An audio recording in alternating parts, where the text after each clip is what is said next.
Soviet-style main battle tanks are easily recognizable.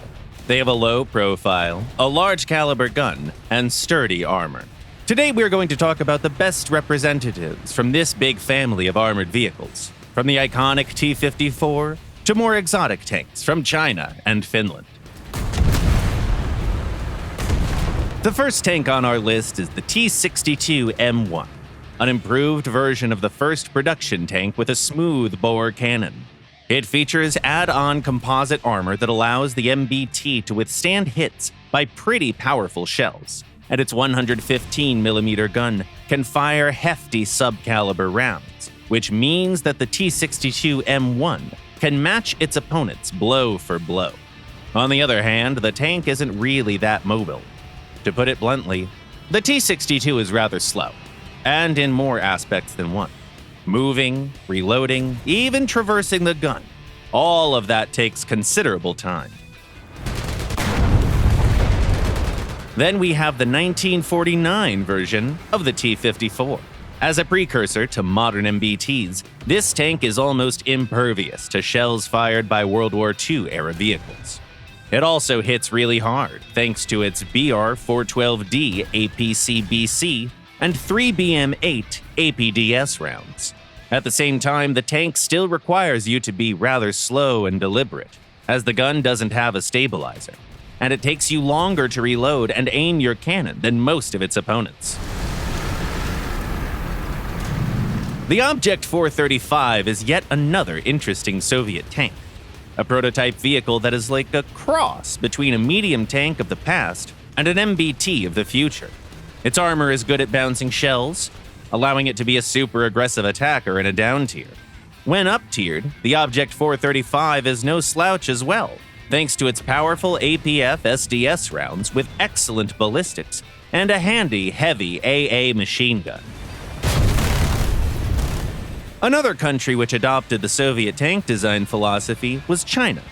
Take a look at the ZTZ-88A, a good all-rounder that is pretty effective in any role.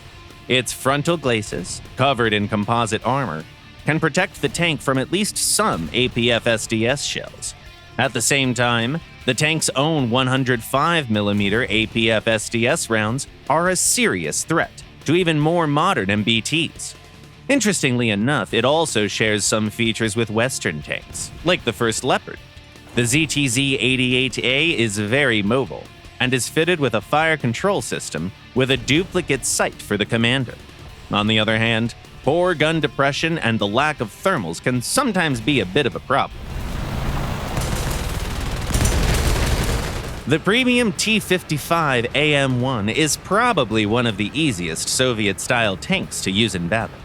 Its armor plates are very effective against early armor-piercing subcaliber rounds and heat projectiles. The turret can sometimes even bounce APF SDS rounds.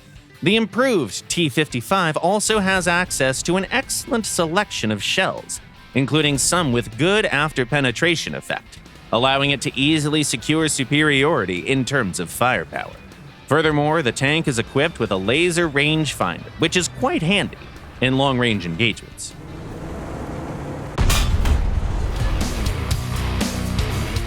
The tank that almost made it into the top 3 is the T-72M2 Moderna, one of the most interesting variants of the T-72. It incorporates technologies developed by Slovak, French, and Belgian engineers. It's fitted with a modern fire control system and a set of thermal equipment, which means that the shooting experience is very pleasant. And there's an additional 2A42 autocannon on top of the turret to help you in a pinch.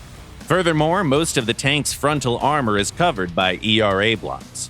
All in all, the T-72M2 might not be the lightning-quick breakthrough tank of your dreams, but it's a menace if you position it well.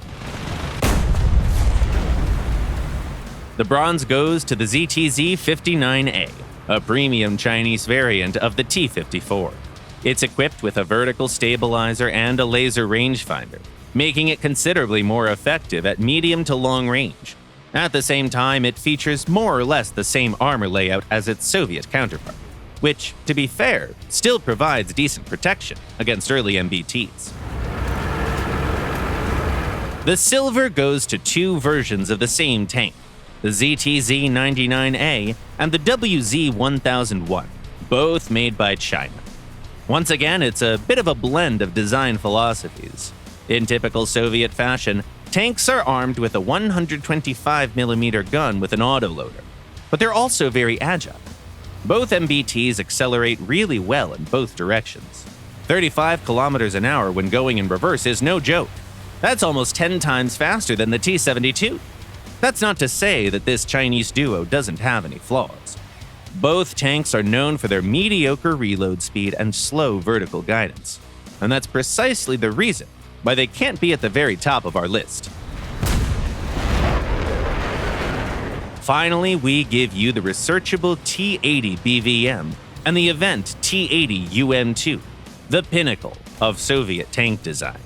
Armor that is hard to penetrate even with the most powerful rounds. Small weak spots, excellent mobility, and high firepower thanks to new APF SDS rounds, modern fire control systems, and autoloaders. Furthermore, the T-80 BVM is fitted with modern thermals, while the T-80 UM2 is protected from ATGMs by the Drozd APS.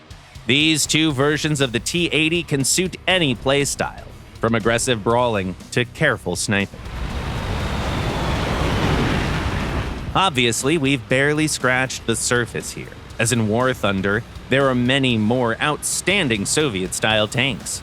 The armor-clad T-64B and the T-90A can survive dozens of hits, while the Chinese Type 69-2G and the Finnish T-55M are basically snapping at the heels of the Soviet T-55AM. But what's your favorite tank of this type? Tell us in the comments below.